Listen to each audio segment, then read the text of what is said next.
ఈనాడు కావచ్చు, ఆంధ్రజ్యోతి కావచ్చు, ఇంకా బోలెడన్ని సర్వే సంస్థలు ఖచ్చితంగా కూటమిదే అధికారం అని. మేము మా రిజల్ట్స్ తెలంగాణలో కరెక్ట్గా వచ్చినాయి, కర్ణాటకలో కూడా బాగా వచ్చినాయి కాబట్టి మీకు కూడా కావాలంటే మేము ఏదైనా చేసి పెడతాము. మేము చెప్పేది చాలా ఖచ్చితంగా నికారు. మనం రీడర్స్ని కానీ వ్యూయర్స్ని కానీ మన ఒపీనియన్ చెప్పి వాళ్ళకు వదిలేసేయాలి.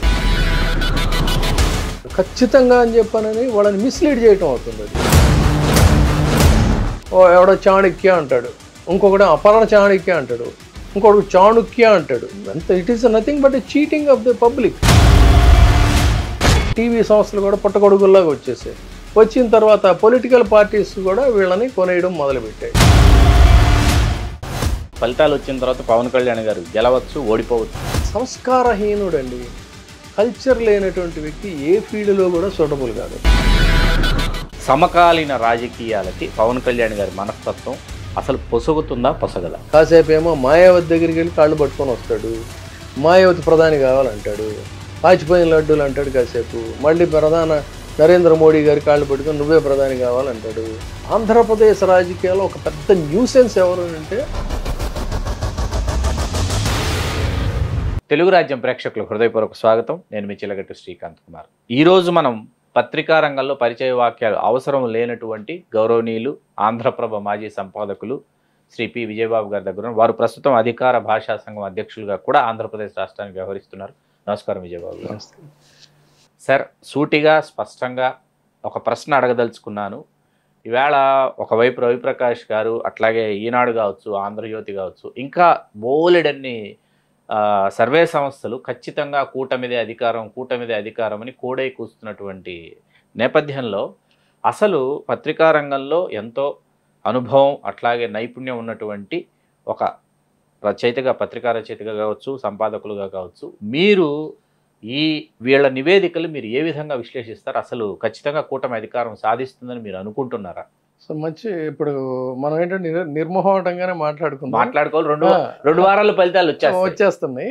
తర్వాత నా ఇంట్రడక్షన్లో కూడా ఏంటంటే తెలుసు కాబట్టి చాలామంది ఏంటంటే మాజీ ఆర్టీఐ కమిషనర్, న్యాయవాదులు ఇవి చెప్తారు, కానీ సుదీర్ఘకాలం పత్రికా రంగంలో సంపాదకుడిగా ఉన్నాననేది జస్ట్ మనం ఆ కోణంలోనే డిస్కస్ చేస్తాం. తప్పకుండా.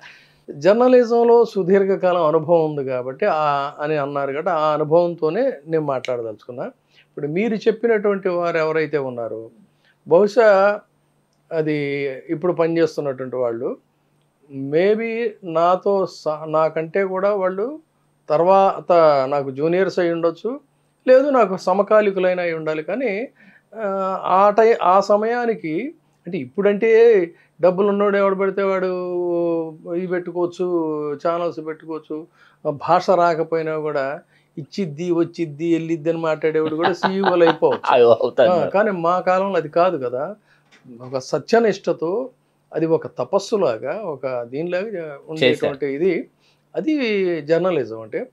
అలాంటి రోజుల్లో ఆ రోజుల్లో ఒక దీంట్లో నేను అప్పటికి చిన్న వయసులో నేను సంపాదకుడిగా అయినటువంటి వ్యక్తిని. అది కూడా ఏంటి, నా లెగసీ గర్వంగా చెప్పుకుంటాను నేను. ఒక నార్ల వెంకటేశ్వరరావు గారు లాంటి వాళ్ళు, లేకపోతే ఇంకా ఒక అడుగు ముందుకు వేసుకున్నట్టే, అదే వెనక్కి వెళ్ళినట్టయితే అంతకు మించినటువంటి వీళ్ళు, వాళ్ళ యొక్క లెగసీలో నేను సంపాదకున్నాయని నేను గర్వంగా. నండూరు రామ్మోహన్ రావు గారు, పొత్తూరు వెంకటేశ్వరరావు గారు, ఇట్లా పొత్తూరు వెంకటేశ్వరరావు, అదే చెప్తున్నా. అవన్నీ చాలా అనుభవాలు ఉంటాయి. పొత్తూరు వెంకటేశ్వరరావు గారు ఆయన ఎడిటర్గా ఉన్నప్పుడు నేను ఫీచర్స్ ఎడిటర్ని ఆంధ్రప్రభ, ఆయన కింద నేను పనిచేశాను. అది కూడా ఏంటి, ఫీచర్స్ ఎడిటర్గా పనిచేశాను నేను. అలా నాకు ఉన్నటువంటి అనుభవాలు అది వేరు. సరే, దాంతోనే మాట్లాడుకుందాం. ఇప్పుడు మీరేమన్నారు, ఒక రవిప్రకాష్, ఒక ఈనాడు, ఒక ఏబిఎన్, ఇవి కదా అన్నది. నిజానికి రవిప్రకాష్ నాకు మంచి మిత్రుడు. అంటే ఇప్పుడు వాళ్ళ స్థాయి మారిపోయింది కాబట్టి మిత్రుడు అంటే మరి ఆయన ఒప్పుకుంటాడో లేదో తెలియదు, కానీ దశాబ్దాల కాలం ఇది ఉంది. మేము చాలా చక్కగా మాట్లాడుకునేవాళ్ళం. అంతవరకు అందులో ఏం ఫ్లా లేదు. ఇప్పట్లాగా మనం విభేదించాం కాబట్టి శత్రుత్వం అనేటువంటిది కాదు.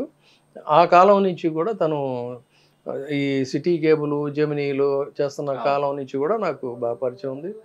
తదనంతర కాలంలో TV9లో ఉన్నప్పుడు కూడా మాట్లాడుకునేవాడు, అందులో ఏం లేదు. కానీ ఇష్యూ బేస్డ్గా డిఫర్ అవటం అనేటువంటిది ఖచ్చితంగా తను ఇచ్చినటువంటి నివేదిక ఏదైతే ఉందో 100% నేను డిఫర్ అవుతున్నాను. ఇక వీళ్ళంటారా, వీళ్ళ సేవనే పూర్తిగా చంద్రబాబు నాయుడు గారిని భజన చేయటంలోనే వాళ్ళ జీవితాలు తరించేటువంటి విధంగా వాళ్ళు తయారయ్యారు.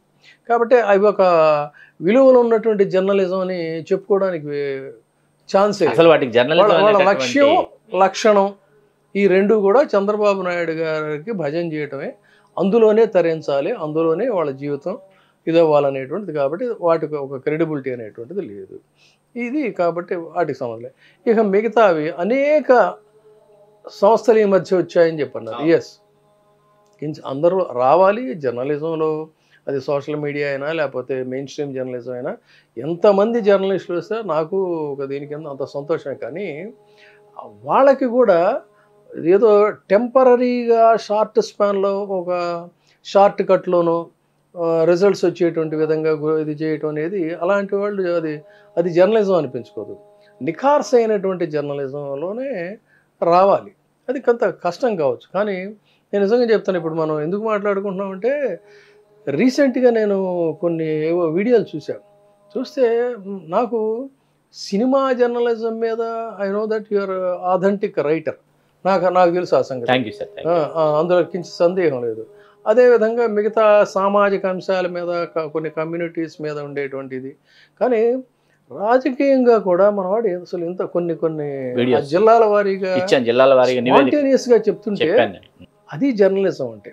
ఇప్పుడు ఎవరు గెలుస్తారు, ఎవరు ఓడిపోతారు అది వేరే సంగతి. కానీ ఆ గ్రౌండ్ రియాలిటీస్ని రెఫరెన్స్ లేకుండా టక్క టక్క టక్క టక్క చెప్పగలగడం ఉందే, అదే కావాలి. అందుకని అటువంటి వాళ్ళు ఇప్పుడు ఇక్కడ ఎవరు ఉన్నారంటే ఏంటో, వెనక ఒక డిజిటల్ బోర్డులు పెట్టుకొని ప్రతివాడు ఒక పెన్సిల్ చాక్ పీస్ తీసుకొని మాట్లాడి, అసలు నాకు వాళ్ళని చూస్తే పాపం ఏదో అది మరి ఎందుకు దాన్ని ఆ రకంగా చేస్తున్నారో తెలియదు. కానీ ఒక బేస్ లేదు, పాడు లేదు, ఏం లేదు. పైగా ఒకడైతే ఏమంటాడంటే, మేము మా రిజల్ట్స్ తెలంగాణలో కరెక్ట్గా వచ్చినాయి, బెంగళూరు ఇది కర్ణాటకలో కూడా బాగా వచ్చినాయి, కాబట్టి మీకు కూడా కావాలంటే మేము ఏదైనా చేసి పెడతాము, మేము చెప్పేది చాలా ఖచ్చితంగా నిఖార్సం. సరే, మనకేంటంటే ఉదర పోషణార్థం బహుకృత వేషం అనేది వాళ్ళ యొక్క దీన్ని మనం ఏం కాదనం. కానీ జర్నలిజంలో ఈ రకమైనటువంటి పోకడలు, అవాంఛనీయమైనటువంటి పోకడలను అయితే నేను చెప్పగలుగుతాను ఖచ్చితంగా.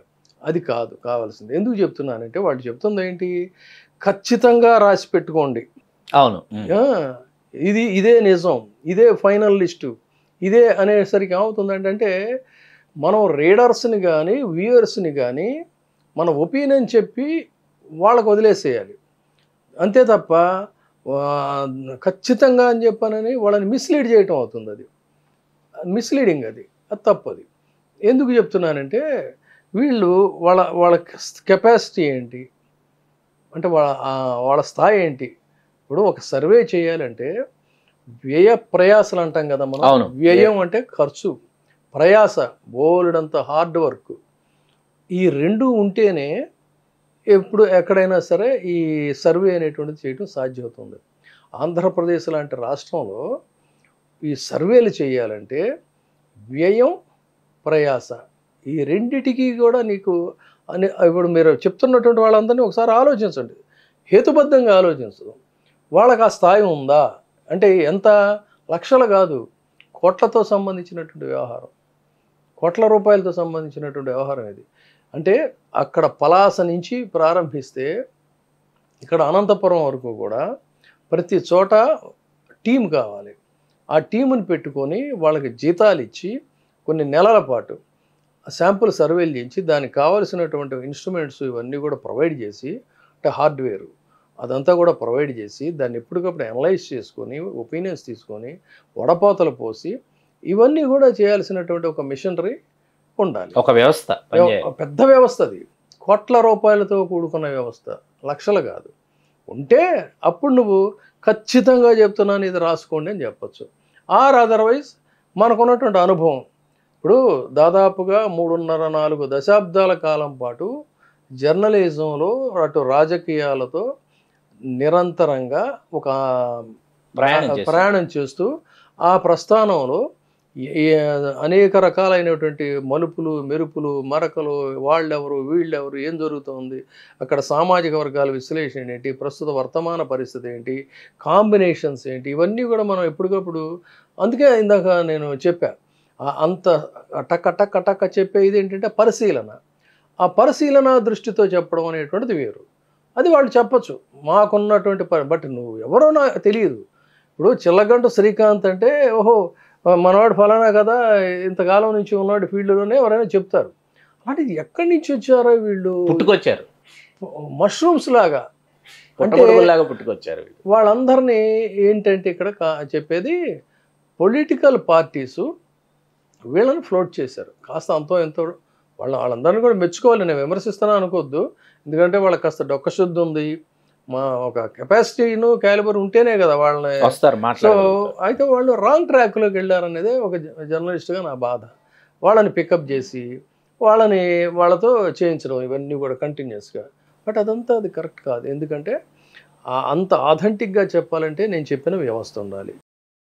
ఇవన్నీ కూడా సర్వేలు కాదు, ఇవన్నీ కూడా పరిశీలనలు.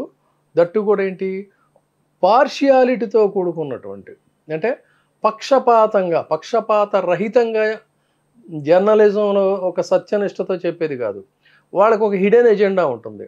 వాడు కూడా వస్తాడు, వాడు స్టార్టింగ్లో వచ్చి నేను అటు ఇటు కాదు, నేను చాలా చిత్తశుద్ధితో చెప్పేస్తున్నాను, నేను నాకు ఆళ్ళైన వీళ్ళైన ఎవరైనా కూడా ఒకటే, అలాంటిది ఏం పెట్టుకోవద్దు అంటాడు. తీరా చూస్తే క్రమంగా బిహైండ్ ది షాడో ఇంకొక డార్క్ హార్స్ ఎవరో ఉంటారు. Who is that dark horse అనేది ఒక 4-5 వీడియోలు చూసిన తర్వాత మనకి తెలిసిపోతుంది. ఓహో this fellow belongs to this particular party అనేటువంటిది.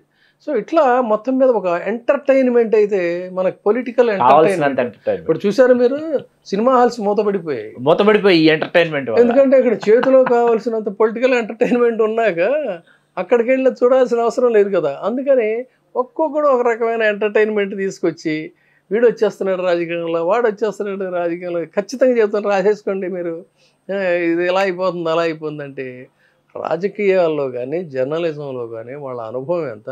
ఇది గర్వంతో చెప్తున్నాను అనుకోద్దు, గర్వం అనే అనుకోండి. ఎందుకంటే దశాబ్దాల తరబడి సుదీర్ఘమైనటువంటి అనుభవం, తపస్సు ఉంది, సత్యనిష్ట. నేను ఇక్కడ చెప్పగలిగింది ఏంటంటే సత్యనిష్ట అని చెప్తున్నాను నేను. మేము ఇవాళ ఆ జర్నలిజానికే అంకితం అయిపోయిన వాళ్ళం తప్ప ఆ జర్నలిజాన్ని అడ్డం పెట్టుకొని, ఎందుకంటే సగర్వంగా చెప్పుకుంటా, రామ్నాథ్ గోయంకా ఈ దేశంలో ఎమర్జెన్సీకి వ్యతిరేకంగా పోరాటం చేసినటువంటి పత్రిక, ఇండియన్ ఎక్స్ప్రెస్ గ్రూప్ సంస్థల పత్రికల్లో పనిచేసినటువంటి ఆ జర్నలిస్టులం మేము. ఆయన ఒక జనతా పార్టీ వచ్చిన తర్వాత vice president of India post, ఉపరాష్ట్రపతి పదవి ఆఫర్ చేస్తే సున్నితంగా తిరస్కరించినటువంటి ఆయన కింద పనిచేసాం. అంతేగాని ఎన్టీ రామారావు ఏదో దించేసినందుకు బహుమతులు తీసుకొని ఇళ్ళు కట్టించుకొని, కాదన్నట్లయితే పవర్ ప్లాంట్లు తీసుకొని ఇలాంటి నీచమైన పనులు చేయలేదు. అందుకని గర్వం, ఆ గర్వం వెనక ఉన్నటువంటిది సగర్వం అంటాం మేము దాన్ని. అవును, అంతేగా తప్ప అది ఇది కాదు. అలా పనిచేసిన వాళ్ళం కాబట్టి చెప్తున్నాను నేను. ఈ రకంగా వీళ్ళు చేసేటువంటి ఇవన్నీ కూడా అది రాంగ్ ట్రాక్, ఒక ఎంటర్టైన్మెంట్ అంతే, దట్స్ ఆల్. మరి ఏమిటి, ఎవరు వస్తారు? ఇప్పుడు నేను చెప్తున్నా, నేను నా పరిశీలన అని చెప్తున్నా, నా పరిశీలన, నాకున్న అనుభవం. I may be wrong also tomorrow, but still very కాన్ఫిడెంట్గా నేను నాకున్న అనుభవాన్ని, నా పరిశీలనని జోడించి చెప్తున్నాను కాబట్టి మ్యాక్సిమం అది రాంగ్ అయ్యే ఛాన్స్ లేదు. మరి ఇప్పుడు మనం పాయింట్కి వద్దాం. ఎందుకు మరి వీళ్ళు ఎంతమంది చెప్తున్నారు? ఇంతమంది వాళ్ళ బోర్డు అంత సోషల్ మీడియా వచ్చిందంటే, సోషల్ మీడియాలో ఉన్న ఇదేమిటనేది ఇప్పుడు చెప్పా కదా. ఇక వీళ్ళ సంగతి సరే నేను చెప్పగల, జగన్మోహన్ రెడ్డి గారు ప్రతి సభలో ఆయనే చెప్తా వచ్చాడు. సో ఇక్కడ దురదృష్టవశాత్తు మనకి ఆంధ్రప్రదేశ్లో నిఖారసైనటువంటి జర్నలిజం అనేటువంటిది వెతుక్కోవాల్సినటువంటి పరిస్థితి వచ్చింది. ఆ నేపథ్యంలో ఇక ఈ సర్వేల, అంటే సర్వేశ్వరులు అనాలి మేము, ఈ సర్వేశ్వరుల ప్రహసనం ఏంటంటే, వీళ్ళ ప్రహసనం ఏంటంటే, అంటే ఫార్స్ ఇంగ్లీష్లో ప్రహసనం ఏంటి అన్నట్లయితే, మేము సర్వే చేసేసామన్నారు, ఇదంతా ట్రాష్. మరి జగన్మోహన్ రెడ్డి గారు ఎలా చెప్పారు అని అంటే, వాటిలో అంచనాల్లో కూడా మనకి నిజానికి భారతదేశంలో ఎలక్ట్రానిక్ మీడియా వచ్చిన తర్వాత, దూరదర్శన్ తర్వాత ప్రైవేట్ సంస్థలు వచ్చాక ఒక ఎన్డీటీవీ ఇలాంటివి కదా మనకి ప్రామాణికంగా ఆజ్ తక్ ఇటువంటివి కొన్ని జాతీయ మీడియా సంస్థలు వచ్చాయి, రెప్యుటేషన్తో వచ్చాయి. అవి ఏం చేశాయంటే తర్వాత సెఫాలజిస్టులు ఏదో ఒకళ్ళిద్దరు ఉండేవాడు జాతీయ స్థాయిలో. వీళ్ళు ఫస్ట్ టైము మనకి ఈ సర్వేలు అనేటువంటివి చేసేవాళ్ళు. వాళ్ళు చేసినటువంటి సర్వేలు కరెక్ట్గా అక్యురేట్గా రిజల్ట్స్ కాస్త అటు ఇటుగా వచ్చేవి. ఆశ్చర్యపోయారు స్టార్టింగ్, అదేంటి ఓట్లు లెక్కేయకుండా వీళ్ళు ఎలా చెప్పగలుగుతున్నారని. అది క్రెడిబిలిటీ అంటే. వాళ్ళకేంటి మరి వ్యవస్థ ఉంది కదా, యావత్తు జాతీయ స్థాయిలో బ్రహ్మాండమైనటువంటి వ్యవస్థ ఉంది, వాళ్ళ రిపోర్టర్లు ఉంటారు, ఇంకా అడిషనల్గా కొంతమందిని పెట్టుకుంటారు, అది వాళ్ళు చేయగలుగుతారు. తర్వాత ఇవి కొన్ని టీవీ సంస్థలు కూడా పుట్టగొడుగుల్లాగా వచ్చేసాయి. వచ్చిన తర్వాత పొలిటికల్ పార్టీస్ కూడా వీళ్ళని కొనేయడం మొదలుపెట్టాయి, జాతీయ స్థాయిలో కూడా, ఇక్కడనే కాదు. సో ఎవరికి వాళ్ళు వర్టికల్గా చీలిపోయారు. చీలిపోయిన తర్వాత వాడు ఎవడో చాణక్య అంటాడు, ఇంకొకడు అపర చాణక్య అంటాడు, ఇంకొకడు చాణుక్య అంటాడు, చూస్తున్నాం కదా. ఒకడు సీ వాటర్ అంటాడు, సి వాటర్ అంటాడు, ఒకడు C2 వాటర్ అంటాడు. అంటే ఎంత it is nothing but cheating of the public. మనం ఇవన్నీ ఒకటే అనుకుంటాం, కానీ అవి కాదు. ఇలా జనాల్ని మిస్లీడ్ చేసేటువంటి పుట్టగొడుగులు బోల్డని పుట్టుకొచ్చి ఎవడి పార్టీకి అనుబంధంగా వాళ్ళు చెప్పుకుంటూ పోతున్నారు. సో దిస్ ఈజ్ టోటల్లీ ఒక కన్ఫ్యూషన్ స్టేట్. ఇది జరుగుతుంది. ఇక చివరిగా మనం అసలు పాయింట్కి వచ్చేసరికి జరుగుతుంది ఏమిటి అన్నట్లయితే, జగన్మోహన్ రెడ్డి గారు చాలా ఓపెన్గా మేము వచ్చేస్తున్నాం అని చెప్పారు. ఆయన ఐపాక్ టీం అనేది ఉంది అని ఆ ఐపాక్ టీం దగ్గరికి వెళ్ళారు, గతంలో కూడా వెళ్ళారు. వాళ్ళు చేసిందని అంటే మారుతున్న సమకాలీన రాజకీయాలు మారుతున్న తీరులో కార్పొరేట్ కల్చర్ అనేటువంటిది కూడా కొంత పాత్ర పోషిస్తుంది, ఎంటర్ అయింది. సంప్రదాయ రాజకీయాల నుంచి ఇది సంప్రదాయేతర రాజకీయాలు, అంటే అన్కన్వెన్షనల్ పాలిటిక్స్ అంటాం మనం. ఈ సంప్రదాయేతర రాజకీయాల్లో ముఖ్యంగా ప్రధాన పాత్ర వహిస్తుంది ఇవాళ ఈ యంగ్స్టర్స్ బ్యాచ్ అంతా కూడా చేరి పబ్లిక్ పల్స్ని స్టడీ చేసి డీప్ రూటెడ్ స్టడీ అనమాట. ఆ డీప్ రూటెడ్ స్టడీలో ప్రజలకు ఏం కావాలి, వాళ్ళు ఏం కోరుకుంటున్నారు, పరిపాలన ఎలా ఉంది, ఇంకా చేయాల్సింది ఏంటి, చేసిన దాని మీద వాళ్ళు ఏ రకంగా ఫీల్ అవుతున్నారు, ఇవన్నీ కూడా వాళ్ళు చేసి టైం టు టైము ప్రభుత్వానికి రిపోర్ట్ ఇచ్చే పరిస్థితి, పార్టీలకు కూడా రిపోర్ట్ ఇచ్చే పరిస్థితిలో దీంట్లో ఈ పీకే అనే అతను ఒక వ్యూహకర్తగా బాగా పాపులర్ అయ్యాడు. ఆయన నరేంద్ర మోడీ గారికి చేశాడు, అది సక్సెస్ అయింది. మమతా బెనర్జీకి, అటు తమిళనాడులో స్టాలిన్కి, ఇక్కడ కేసీఆర్కి, అక్కడ జగన్మోహన్ రెడ్డి గారు, వీళ్ళందరికీ కూడా చేశాడు. అయితే మీకు ఇక్కడ చెప్పాల్సింది ఏంటంటే, ఒక ఫార్ములా ఒక్కసారి సక్సెస్ అవుతుంది, ఒకసారి ఫెయిల్ అవుతుంది. ఆల్వేస్ సక్సెస్ అవ్వాల్సిన అవసరం లేదు. సక్సెస్ఫుల్ మ్యాన్ కూడా ఆల్వేస్ సక్సెస్ సాధించలేడు, అదే డిఫరెంట్ థింగ్. ఇక ఇదంతా వదిలేసేసి బీటింగ్ అరౌండ్ ది బుష్ పక్కన పెట్టేసి పాయింట్కి వద్దాం. ఈయన ఈ పీకే అనే అతను గత ఎన్నికల్లో పనిచేశాడు. తర్వాత అతనికి ఏమొచ్చిందంటే చూడండి, అందుకని ఇక్కడ పాలిటిక్స్లో ఖచ్చితంగా గమనించాల్సింది, a king maker can produce so many Kings, but king maker cannot become a king always. ఒక శ్రీకృష్ణదేవరాయల ఒక్కడిని కాదు, 10 మంది శ్రీకృష్ణదేవరాయలను ఒక మహామంత్రి తిమ్మరసు తయారు చేయగలుగుతాడు, బట్ తిమ్మరసు శ్రీకృష్ణదేవరాయలు కాలేడు, ఎప్పటికీ కాలేడు. అది ఇక్కడ గమనించాలి. కానీ ఈ పీకే అనే అతనికి ఏమైందంటే, నేను ఇంతమంది ముఖ్యమంత్రులు తయారు చేస్తున్నాను, అసలు నేనే ఎందుకు కాకూడదు అని అతనికి ఒక ఆశ పుట్టింది. పుట్టి ఏం చేశాను, నేను ఇదంతా ప్యాకప్ చేసేసాను, ప్రత్యక్ష రాజకీయాలకు వెళ్ళిపోతున్నాను అని చెప్పని దీన్ని వదిలేశాడు. వదిలేసిన తర్వాత మరి అంతమంది సిబ్బంది, అతనికి అసిస్టెంట్లుగా పనిచేసిన వాళ్ళు, ఇదంతా ఒక వ్యవస్థ ఉంటుంది కదా, తన స్వార్థం కోసం వాళ్ళందరినీ గాలికి వదిలేసేసి వెళ్ళిపోతే అలా.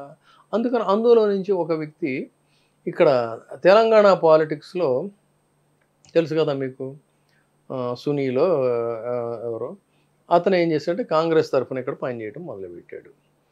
ఇంకొక పర్సను అటు తెలుగుదేశం పార్టీకి అతను వెళ్ళాడు. ఈ ఐపాక్ టీం అంతా ఇండివిజువల్గా ఇంకొక రిషి అనే ద్వారా జగన్మోహన్ రెడ్డి గారికి పనిచేయడం మొదలుపెట్టారు. ఇది చాలామందికి తెలియనటువంటి వ్యవహారం. అతను ఏం చేశాడు, ఆ కాంగ్రెస్ పూర్తిగా డోల్ డ్రమ్స్లో ఉంది, అలాంటిది ఈ కాంగ్రెస్ పార్టీలో కనుక మనం అయితే ఉద్ధరిస్తాం మనం. అంటే బాగానే ఉంటుంది రా పని చేయమని చెప్పి అడిగారు వాళ్ళు సోనియా గాంధీ వాళ్ళంతా. కానీ ఏకంగా ఏకాఏకన పెద్ద పోస్ట్‌గా ప్లాన్ చేస్తే పిచ్చోడు ఈ కాంగ్రెస్ మహాసముద్రం చాలామందిని చూసాంలే. పని చేస్తే పని చేయి లేదా పొమ్మన్నారు. సో, అతను సొంత స్టేట్‌లో పార్టీ పెట్టుకున్నాడు. అది అటర్ ఫ్లాప్ అయింది. అతనికి ఇప్పుడు టీమ్ ఎవరు లేరు. ఇది అతని వ్యవహారం. అంటే ఇవన్నీ డిఫరెంట్‌గా చెప్పి దగ్గరికి తీసుకొస్తా. అది అతని వ్యవహారం. ఇక ఈ ఐపాక్ జగన్మోహన్ రెడ్డి గారు పనిచేస్తోంది. ఎంత మెటిక్యులస్‌గా అంటే గ్రాస్ రూట్ లెవెల్‌లో ఈయన గ్రామ సచివాలయ వ్యవస్థను ఏర్పాటు చేయటం. గ్రామ సచివాలయ వ్యవస్థ తర్వాత వాలంటీర్స్‌ని ఏర్పాటు చేయటం. ఈ వాలంటీర్స్ ఏమిటంటే ఒక్కొక్క 50 గ్రామాలకి ఒక వాలంటీర్ ఉంటాడు. పట్టణాల్లో వచ్చేసరికి 100 ఇళ్ళకి ఒక వాలంటీర్ ఉంటాడు. ఇతని పని ఏంటంటే వాళ్ళ మంచి చెడ్డలు చూడటం, వాళ్ళ పెన్షన్స్, వ్యవహారాలు ఇవన్నీ చూస్తున్నప్పుడు దాదాపుగా నా ఇంచుమించు 4.5 సంవత్సరాలు పైబడి వీళ్ళు పనిచేస్తున్నప్పుడు శ్రీకాంత్ ఎవరు, ఆయన కుటుంబ నేపథ్యం ఏమిటి, ఆయన ఇది వ్యవహారం ఏమిటి, ఇవన్నీ వాళ్ళకి తెలుస్తుంది కదా. గ్రామాల్లో ఇంకా బాగా తెలుస్తుంది కదా. సో ఇది ఈ రిపోర్ట్ అంతా వాళ్ళ దగ్గర ఉంది. ఎందుకు ఈ వాలంటీర్ల మీద చంద్రబాబు నాయుడు గారు కత్తి కట్టి ఆ కత్తిని పవన్ కళ్యాణ్ చేతికిచ్చి నువ్వు యుద్ధం చేయి అని చెప్పాడు అని అంటే వీళ్ళు ఒక సైనికులు లాంటి వాళ్ళు. వాలంటీర్లు మామూలు సైనికులు, ఒక్కొక్కడు ఒక బ్రహ్మాండమైనటువంటి వారియర్ అనమాట. వాళ్ళని ముందు తీసేయాలి, లేకపోతే చాలా ప్రమాదాన్ని భావించి చేస్తే వాళ్ళని విమర్శించగానే వాళ్ళ వ్యక్తిత్వ హననానికి పాల్పడి వాళ్ళు గోని సంచులు చేసేవాళ్ళని, అమ్మాయిల్ని ఇబ్బందులు పెడుతున్నారని చేసేవాళ్ళని, ఇలాంటివి ఆ పవన్ కళ్యాణ్ అనే వ్యక్తి నోటికి వచ్చినట్టు అతని సంస్కారం ఏంటనేది అక్కడ బయటపడింది. అది ప్రదర్శించాడు. అయితే ఇక్కడ జరిగింది ఏంటి అంటే వాళ్ళ చేసినటువంటి దీని ప్రకారంగా, అట్లాగే ఐపాక్ టీం చేసినటువంటి దీని ప్రకారంగా ప్రతి పల్లెలో ప్రతి చోట కూడా ఫర్ ఎగ్జాంపుల్ 50 ఇందాక అనుకున్నాం మనం. ఈ 50 కుటుంబాల్లో టూవర్డ్స్ అంటే అందరూ పెన్షన్లు తీసుకునేవాళ్ళు కావచ్చు. పెన్షన్లు తీసుకుంటున్నప్పటికీ కూడా తన జేబులో డబ్బులు ఏమైనా ఇస్తున్నాడా అని చెప్పని బుకాయించే బాపతగాళ్ళు ఉంటారు కదా, వాళ్ళు ఎంతమంది, తర్వాత చంద్రబాబు నాయుడు గారి సామాజిక వర్గానికి సంబంధించినటువంటి వాళ్ళు ఎంతమంది, లేదా చంద్రబాబు నాయుడు గారి సానుభూతి పరులు వాళ్ళు ఎంతమంది. చిచి చంద్రబాబు నాయుడు అయితే గుడుల పక్కన బడుల పక్కన మంచి మందు అందించేవాడు, ఇక్కడ అసలు మనకి మంచి మందు దొరకట్లేదు అనేటువంటి మందుబాబులు ఎంతమంది. ఇదంతా కూడా చాలా మెటిక్యులస్గా స్టడీ చేసి ఎంతమంది ఫేవరబుల్గా వైసీపీకి ఉన్నారు, ఎంతమంది ఎగనెస్ట్గా ఉన్నారు అనేది టోటల్గా ఒక స్కాన్ చేసినటువంటి విధంగా ఈ లిస్ట్ అంతా కూడా వైసీపీ దగ్గర ఉంది. అదేవిధంగా క్యాండిడేట్ల యొక్క రెప్యుటేషన్ క్షేత్రస్థాయిలో ఫలానా వెంకయ్య పుల్లయ్య ఈయనకి అక్కడ ఎలాంటి పరిస్థితి ఉంది, వెంకయ్యని పెడితే ఎలా ఉంటుంది, పుల్లయ్యని పెడితే ఎలా ఉంటుంది, అది కూడా వాళ్ళకి ఒక రిపోర్ట్ అనేది ఉంది. దాని ప్రకారంగానే చాలా ముందస్తుగా కొంతమంది అభ్యర్థులు తన సొంత మనుషులైనా తనకి ఆత్మీయులైనా సరే యుద్ధ నీతి అనేది ఒకటి ఉంటుంది కదా, గెలిపే లక్ష్యంగా వాళ్ళని మార్చి వేరే వాళ్ళని పెట్టడం, ఇవన్నీ కూడా చక్కగా కరెక్ట్ టైంకి ఆయన అన్నీ సెట్ చేసుకున్నాడు. అలిగిన వాళ్ళు అలిగారు, తిరుగుబాటు చేసిన వాళ్ళు తిరుగుబాటు చేశారు, ప్రచారం టైంకి అంతా సద్దుమణిగిపోయింది. ఆ రకంగా ప్లాన్ చేసుకున్నాడు ఆయన. తెలుగుదేశం పార్టీకి వచ్చేసరికి తెలుగుదేశం జనసేన వీళ్ళిద్దరూ కలిసి చేస్తే ఈ జనసేనకి ఏంటి, మనవాడికి ముఖ్యమంత్రి ఇస్తాడా ఉప ముఖ్యమంత్రి ఇస్తాడా, వాళ్ళ లెక్కలు వాళ్ళే. మనకెన్ని సీట్లు ఇస్తాడు, 75 ఇస్తాడా 60 ఇస్తాడా, అదే కదా ఇప్పుడు చాలా రోజులు అదే జరిగింది. ఆ 75లో నేను ఉంటానా ఉండనా, ఏది 10 ఏళ్ళగా జెండాలు మోస్తున్నటువంటి వాళ్ళు, వీళ్ళ కాయక లెక్కలు వీళ్ళవి. సరే, అయితే చంద్రబాబు నాయుడు బాధ ఏంటి, బీజేపీ కలిసి వస్తుందా రాదా. బీజేపీ కలిసి వస్తే ముస్లిం ఓట్లు మనకు పడవు, ముస్లిం ఓట్లు పడకపోయినా రేపు పొద్దున్న కేసులకు మాత్రం ప్రొటెక్షన్ ఉంటుంది. ముందు ఈ డబ్బు పంపిణీకి ఇబ్బందులు ఉండవు, తర్వాత పోలీసు వ్యవస్థని దీన్ని మ్యానిపులేట్ చేసుకోవడానికి ఇప్పుడు జరుగుతున్నాయి కదా గొడవలు అల్లర్లు. ఇదంతా ఎవరంట చూసుకొని చేశాడు, చంద్రబాబు నాయుడు అయితే చేయగలిగేవాడు. ఆయన వల్ల కాదు కదా, బికాస్ ఆఫ్ బ్యాకింగ్ బీజేపీ ఉంది కాబట్టి. ఆ రకంగా ఈయన కాయక లెక్కలు చివరి నిమిషం దాకా వాళ్ళు తేల్చరు, కలుద్దామా వద్దా అనేది. బీజేపీ ఎందుకు కలిసిందనేది మనం తర్వాత వేరే మాట్లాడుకుందాం. ఇలా జరిగిన తర్వాత లాస్ట్ మినిట్కి వచ్చే వరకు చివరి ప్రచారం మొదలైపోయిన తర్వాత కూడా అభ్యర్థులను మార్చటం, వీళ్ళని మార్చటం, వాళ్ళని మార్చటం, వాళ్ళు వీళ్ళు కలిసి లేకపోవడం, జన సైనికులందరూ కూడా అలిగి దూరంగా విడిపోవడం, తర్వాత జనసేనకి ఇవ్వాల్సిన టిక్కెట్లు కూడా తెలుగుదేశం వాళ్ళకి కండువాలు వేసేసి కండువాలేసి వాళ్ళని అభ్యర్థులుగా తెలుగుదేశం ప్రకటించడం. వాళ్ళకి బీజేపీ కండువాలు వేసి ఇవ్వడం, ఒక నీచాతి నీచమైన రాజకీయం ఏదన్నా ఉంది అంటే దాన్ని చాలా ఎగ్జిక్యూట్ చేసినటువంటి వ్యక్తి చంద్రబాబు నాయుడు గారు. ఇది చెప్పాల్సింది. చేసి వాళ్ళు ప్రచారాలకు వెళ్ళారు.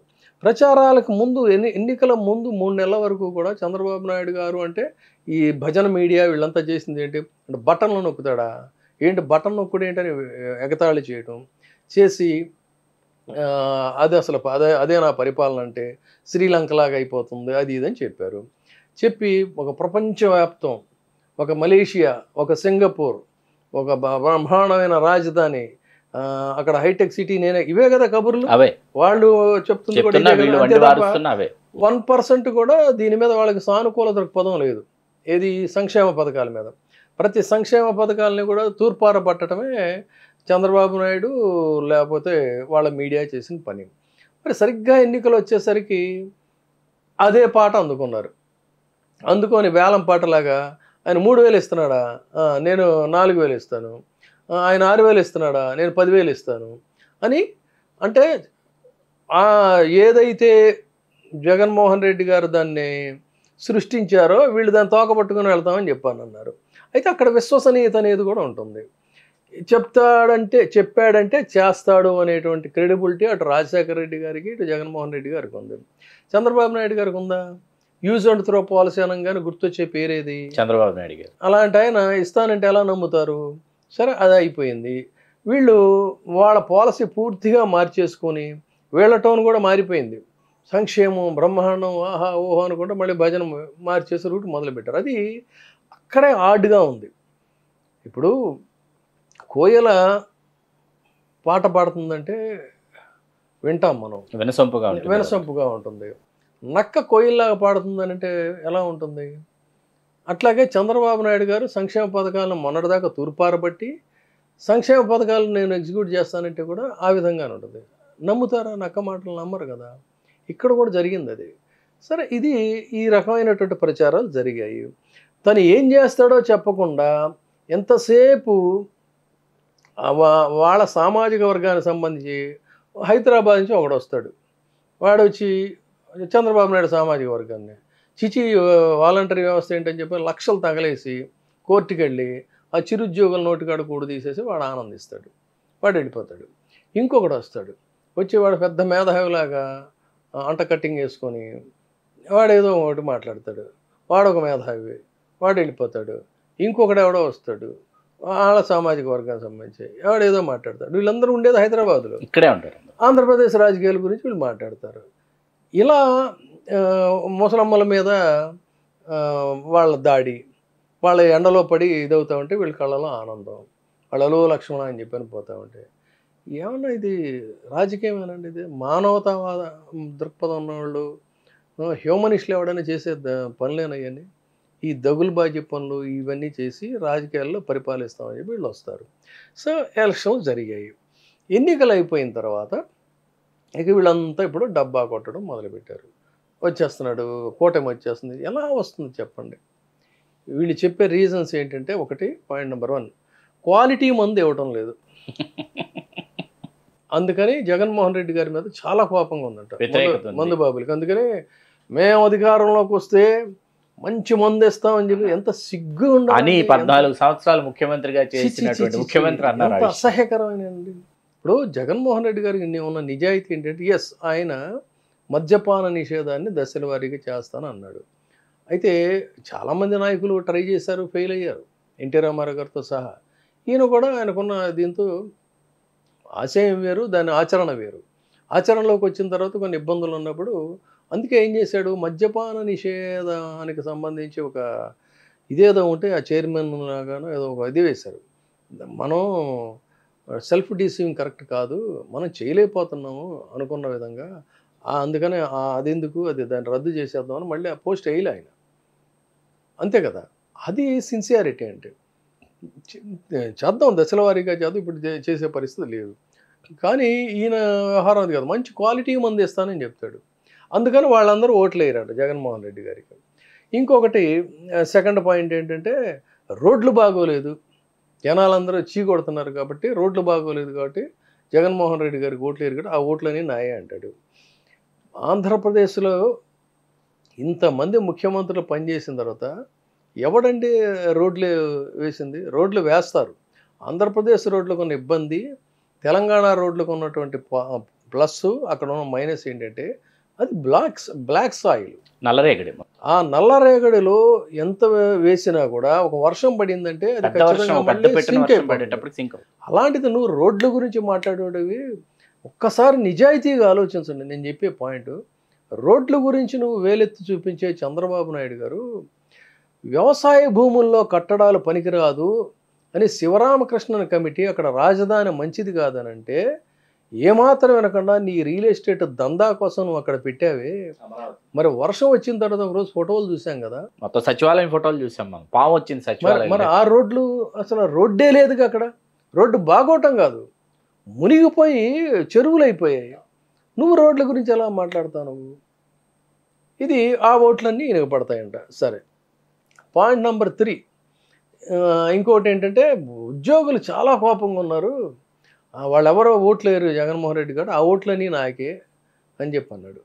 ఉద్యోగస్తుల గురించి మాట్లాడుకోవాలంటే ఆంధ్రప్రదేశ్ రాష్ట్రం ఆవిర్భావం తర్వాత ఉద్యోగులకి గుండెల్లో నిద్రపోయిన విలన్ ఎవరు అని అంటే ముఖ్యమంత్రి విలను చంద్రబాబు నాయుడు గారు. ఆయన పేరే చెప్తారు. అసలు మొత్తం వ్యవస్థనే ప్రైవేటీకరించి వీళ్ళందరినీ కూడా క్రమంగా తగ్గించేసేసి వీళ్ళ వయో పరిమితిని కూడా కోత కోసి చేయాలని మొత్తం సెక్రటేరియట్లో కీలక పత్రాలకి కస్టోడియన్గా ఉండే ప్లేసుల్లో కూడా ప్రైవేట్ ఎంప్లాయీస్ని తీసుకొచ్చిన ఘనత, నోరెత్తితే మీ తోకలు కత్తిరిస్తానని చెప్పినటువంటి ఘనత ఈ చంద్రబాబు నాయుడు గారు. ఆయనకి ఉద్యోగస్తులందరూ ఓట్లు వేసేస్తారంట. ఆ సిపిఎస్లును అవి ఇవన్నీ చేయలేదు కాబట్టి ఇది ఆ ఓట్లన్నీ పడతాయి అనేది ఈయనకి. ఇంకొక పాయింట్ ఏంటి చెప్పేదంటే, ఇంకెవరు ఉద్యోగస్తుల వ్యతిరేకంగా పొరుగు రాష్ట్రాల నుంచి 30 లక్షల మంది వచ్చారు ఓట్లు వేయడానికి. ఆ 30 లక్షల ఓట్లు కూడా మావే కాబట్టి మేము ఖచ్చితంగా గెలిచిపోతాం. ఇది ఈయన క్యాలిక్యులేషన్, అంతే కదా? అంతే, ఇవే చెప్తున్నారు. ఇవి వాటి గురించే మాట్లాడుకుందాం. తాగుబోతులు క్వాలిటీ మంది ఇవ్వడం లేదు, నీకు వేస్తారు ఓట్లు. సరే తీసుకో, ఆ తాగుబోతుల ఓట్లని నీవి. సెకండ్, ఎంప్లాయీస్లో చంద్రబాబు నాయుడు గారి హయాంలో ఉన్నటువంటి వ్యవహారాలతో బాధితులు కొంతమంది జగన్మోహన్ రెడ్డి గారి పట్ల అసంతృప్తి ఉంది, కాదంటలేదు. అయితే ఆగ్రహంగా ఉన్నారు, ఒక ధర్మాగ్రహం అది. కానీ వాళ్ళకి తెలుసు ఏదైనా చెయ్యాలి అంటే జగన్మోహన్ రెడ్డి చేస్తాడు తప్ప చంద్రబాబు నాయుడు మనల్ని ముంచేస్తాడని తెలుసు వాళ్ళకి. అందుకని ఆయన మీద అలకుంది, కోపం ఉంది. కానీ నీకు ఓటేయను అనేంత కోపం కొంతమందికి లేదు, కొంతమందికి ఉండవచ్చు, వాళ్ళు వెయ్యరు. ఓకే. తర్వాత వాళ్ళలో బెనిఫిషియర్స్ ఉన్నారు, వాళ్ళ పిల్లల చదువులకి 10 లక్షల రూపాయలు వడ్డీ లేని ప్రభుత్వం వడ్డీ కట్టేటువంటి రుణాలు ఇస్తే వాళ్ళ పిల్లల్ని చదివించేటువంటి ఎంప్లాయీస్ ఉన్నారు. ఆపరేషన్లు చేయించుకున్నటువంటి వాళ్ళ తల్లిదండ్రులకు వాళ్ళకి ఆపరేషన్లు చేయించుకునే ఇలా చాలా రీజన్స్ ఉన్నాయి. ఆ ఎంప్లాయీస్ ఒక పార్ట్ అయితే 1,25,000 మందికి ఉద్యోగాలు ఇచ్చాడు ఆయన. గ్రామ సచివాలయ వ్యవస్థ కావచ్చు, 108 కావచ్చు, లేకపోతే ఈ ఆశా వర్కర్లు కావచ్చు, ఇలాంటివి చాలా ఉన్నాయి. ఆర్టీసీలో ఉన్నటువంటి దీన్ని మొత్తం విలీనం చేసి దాదాపుగా వాళ్ళందరినీ కూడా గవర్నమెంట్ ఎంప్లాయీస్ని చేశాడు. ఈ ఓట్లన్నీ ఎవరికి పడతాయి మీరు చెప్పండి ఎవరికి పడతాయి? చంద్రబాబు నాయుడు గారికి పడతాయి. అన్ని వైకాపాకి వచ్చే. మరి ప్రభుత్వ ఉద్యోగులందరూ ఈయనకి వ్యతిరేకంగా ఉన్నారు, వాళ్ళందరూ గంపకొత్తగా గుద్దేస్తారంట. సో అంటే అక్కడ ఒక డివిజన్ ఉంది, స్పష్టమైన విభజన రేఖ కనిపిస్తారు, అటు ఇటు పడతాయి. ఇంకా మూడో పాయింట్ ఇంకోటి ఏంటి చెప్పింది, పొరుగు రాష్ట్రాలు 30 లక్షల మంది జనం రావాలంటే ఎన్ని ప్రత్యేక రైళ్లు వేయాలి, ఎన్ని బస్సులు వేయాలి? Is it possible? లెక్కేయండి మీరు. ఒక్కొక్క రైలుకి ఎంతమంది పడతారు, ఒక బస్సులో ఎంతమంది పడతారు? అసలు 30 లక్షలు అనేది వాళ్ళ మీడియాలోనే వేశారు. షీర్ నాన్ సెన్స్ అది, it is non sense figure అది. అంతమంది రావడం అనేది అసాధ్యం. సో కొన్ని వేల మంది వచ్చారు. ఈ వేల మంది అంతా కూడా అక్కడికి వచ్చిన వాళ్ళు ఎవరైనా సరే అవునండి మేము చంద్రబాబు నాయుడు గారికి ఓటేద్దామని వచ్చాం, జగన్మోహన్ రెడ్డి మీద కోపంతో వచ్చాను. ఒక్క ఇంటర్వ్యూ, మరి వీళ్ళకి ఎంత తైనాతి మీడియా ఉంది కదా, ఒక్కడంటే ఒక్కడు చెప్పాడు, ఎంతవరకు కనపడిందా మనకి, వినపడిందా? లేదు. లేదు కదా. వాళ్ళు వచ్చారు, ఓట్లు వేసి వెళ్ళారు. మరి వాళ్ళెవరు? ఇక్కడ హైదరాబాద్ నగరంలో ఇక్కడి నుంచి నెల నెల వచ్చి పెన్షన్లు తీసుకెళ్లే వాళ్ళు చాలామంది ఉన్నారు. అక్కడికి వచ్చి ఇళ్ళు పొందినటువంటి వాళ్ళు చాలామంది ఉన్నారు. మీరు హైటెక్ సిటీకి వెళితే ఆ నాన్ వెజిటేరియన్ భోజనాలు ఏవో పెడుతుంటారే 5 రూపాయలకి, 10 రూపాయలు, వాళ్ళంతా కూడా బిలాంగ్స్ టు ఆంధ్ర. వాళ్ళంతా గతంలో ఏంటంటే ఏం వెళ్తాంలే ఏం చేస్తాంలే అనుకున్నారు. ఇప్పుడు అమ్మో వెళ్ళి జగన్మోహన్ రెడ్డి రాకపోతే మన పెన్షన్లు ఆగిపోతాయి, మనకు వచ్చి ఇళ్ళు ఆగిపోతాయి అని చెప్పి వాళ్ళందరూ బయలుదేరారు. ఇక్కడ అనేక మంది మెయిడ్ సర్వెంట్స్ ఉన్నారు ఇళ్లలో, వాళ్ళంతా అక్కడే వాళ్ళంతా అమ్మో మనకు ఆగిపోతాయేమో ఇవన్నీ కూడా అని చెప్పి వాళ్ళందరూ బయలుదేరారు. మరి అంతా వాళ్ళేనంటే కాదు. చంద్రబాబు నాయుడు గారిని అరెస్ట్ చేసినప్పుడు హైదరాబాద్లో వాళ్ళ కమ్యూనిటీ అంతా కూడా పెద్ద ఎత్తున అయ్యి గచ్చిబౌలిలో బ్రహ్మాండమైన మీటింగ్ పెట్టారు. ఆ డేటా అంతా వాళ్ళ దగ్గర ఉంది. ఆ డేటా ప్రకారంగా కార్లలో వచ్చినటువంటి వాళ్ళంతా కూడా వాళ్ళు ఓటేశారు. అంటే ఈ పొరుగు రాష్ట్రాల నుంచి వచ్చిన వాళ్ళలో ఒక డివిజన్ కనిపిస్తుంది కదా, ఖచ్చితంగా కనిపిస్తుంది. సో ఇది అక్కడ వాళ్ళకి సంబంధించిన ఓట్లు.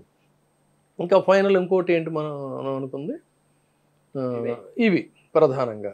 సో ఇక్కడ ఎక్కడికక్కడ డివిజన్స్ ఉన్నాయి అనేది స్పష్టంగా తెలుస్తుంది. రిమైనింగ్ అర్బన్ ఏరియాలో, అర్బన్ ఏరియాలో కొన్ని వర్గాల్లో వ్యతిరేకత ఉంది. ఎందుకంటే ఓ పర్టికులర్ కమ్యూనిటీ వాళ్ళు, ఏదో వ్యాపార వర్గాల వాళ్ళు జగన్మోహన్ రెడ్డి గారికి వ్యతిరేకంగా ఉన్నారంట.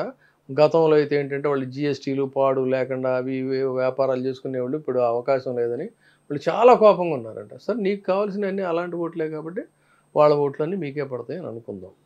అర్బన్ ఏరియాలో ఈ రోడ్లు బాగోలేదు అనుకునేటువంటి వాళ్ళు కూడా అలాంటి వాళ్ళంతా వేస్తారు. ఇక్కడ గమనించాల్సింది ఏంటంటే ఇప్పుడు మనం మాట్లాడుకున్న వర్గాలన్నీ కూడా పోనీ మీకే అనుకోండి ఓట్లు మొత్తంగా. వీళ్ళందరూ ఎవరండి? Belongs to urban area. ఇప్పుడు ఇంత పెద్ద సోషల్ మీడియా జగన్మోహన్ రెడ్డి గారు ఓడిపోతున్నాడు అని మాట్లాడుతున్నటువంటి వాళ్ళు, గగ్గోలు పెడుతున్నటువంటి వాళ్ళు, వీళ్ళందరూ ఎవరు? Belongs to urban area. ఆంధ్రప్రదేశ్లో ఉన్నటువంటి ఓట్లలో 4,20,00,000 ఓటర్స్లో అర్బన్ ఏరియాలో ఉన్నది 87 లక్షల మంది. అర్బన్ ఏరియాలో మాత్రమే ఉన్నది ఈ 4,20,000 87 లక్షలు. 90 లక్షలు అనుకుందాం. 87 కూడా మన పూర్తిగా పోల్ అవ్వలేదు. 87 లక్షల్లో ఈ ఓట్లన్నీ కూడా ఉన్నాయి. ఇవన్నీ కూడా మొత్తం 90% అర్బన్ ఏరియానేగా. ఇప్పుడు మనం మాట్లాడుకున్న ఓట్లన్నీ కూడా. లేదంటే పోనీ ఒక్కొక్క గవర్నమెంట్ ఎంప్లాయీస్ అనుకుంటే కొన్ని చోట్ల ఒక 7,000 చొప్పున అలా వేసుకోండి. గతంలో వైసీపీ గెలిచినటువంటి అభ్యర్థుల యొక్క మెజారిటీస్ చూస్తే 30,000, 20,000 మామూలు మెజారిటీలు కాదు, అవి ఎక్కువ ఉన్నాయి. 30, 40, 50 ఉన్నాయి. అలాంటివి కొన్ని. జనసేనకి పడిన ఓట్లు ఏంటండి ప్రధానంగా ఓవరాల్గా? 2,000, 5,000 అలాంటివి ఉన్నాయి. 20,000, 30,000 కొన్ని 14 నియోజకవర్గాలు కనిపిస్తాయి. ఇక్కడ 30,000 ఉన్నాయి. సో ఇక్కడ జనసేన టీడీపీ కలిశాయి. 100 కంటే తక్కువ 1% ఓట్లు కూడా కలిశాయి. సరే, ప్రభుత్వ యాంటీ ఇన్కంబెన్సీ కొంత కలిసింది.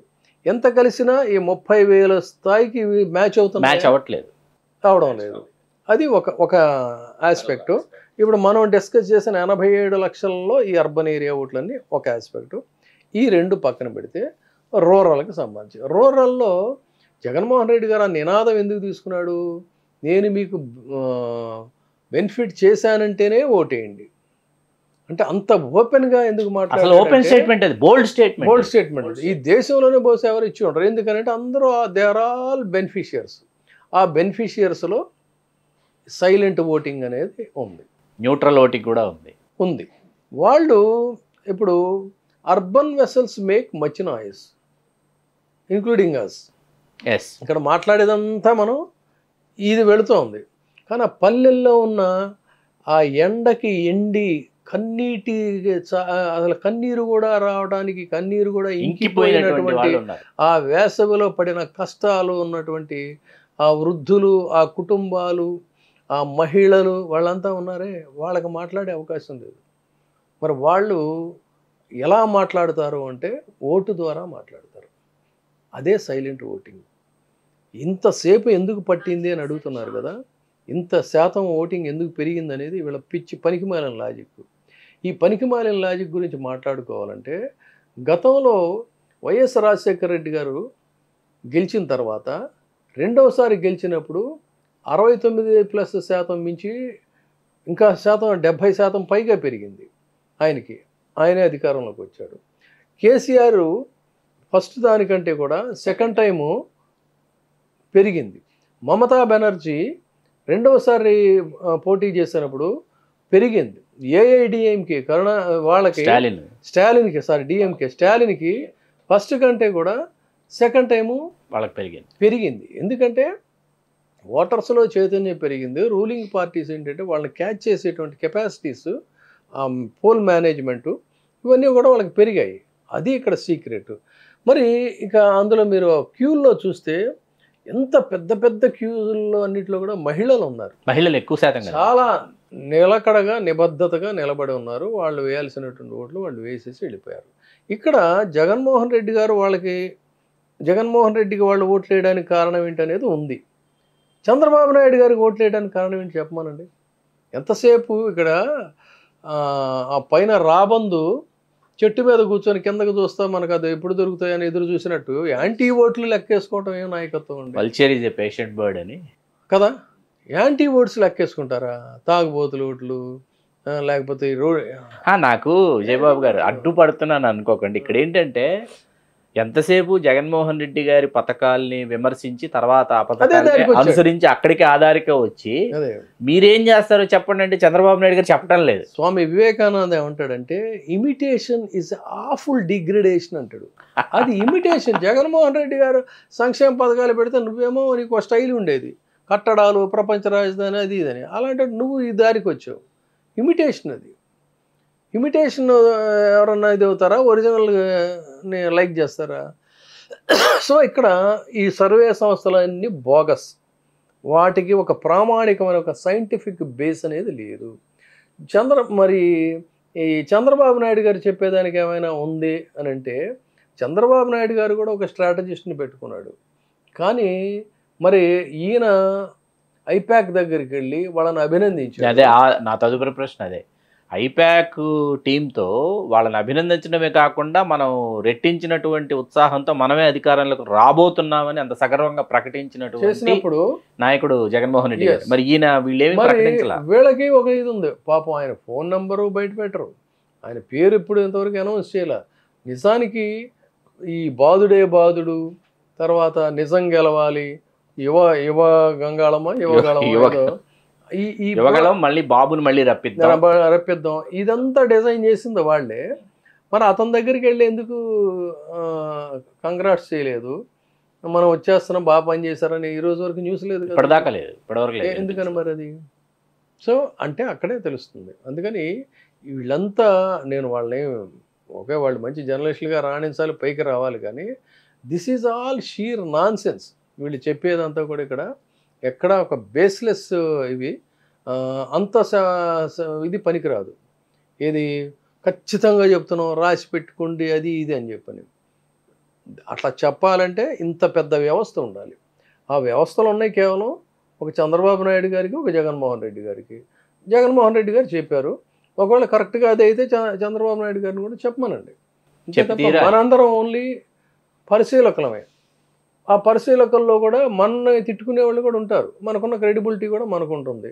మనకున్న క్రెడిబిలిటీ ప్రకారంగా ఏమిటంటే, ఓకే శ్రీకాంత్ అంటే జర్నలిజంలో ఇంతకాలం నుంచి ఉన్నాడు కాబట్టి ఈయన చెప్తే బాగానే ఉంటుంది. మరి నువ్వెవరో తెలియదు, ఈ మధ్య ఎవరు భలే గమ్మత్తుగా మాట్లాడుతున్నాడు, కొత్తగా వచ్చాడని అనుకుంటున్నాం. మనం చాలా మందిని అనుకుంటున్నా, వాళ్ళు ఎవరో తెలియదు. మనకి రూట్స్ తెలుసు. ఒక ఫలానా జర్నలిస్ట్ అంటే ఇతను గతంలో ఇక్కడ చేశాడు, అక్కడ చేశాడు, అక్కడ.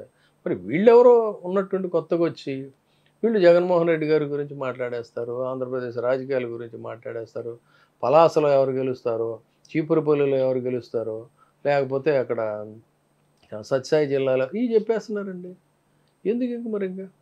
అందుకని ఇది శ్రీశ్రీ పరిభాషలో చెప్పాలంటే భీభత్సరస ప్రధానం పిశాచగణ సమవాకారం అంటాడు.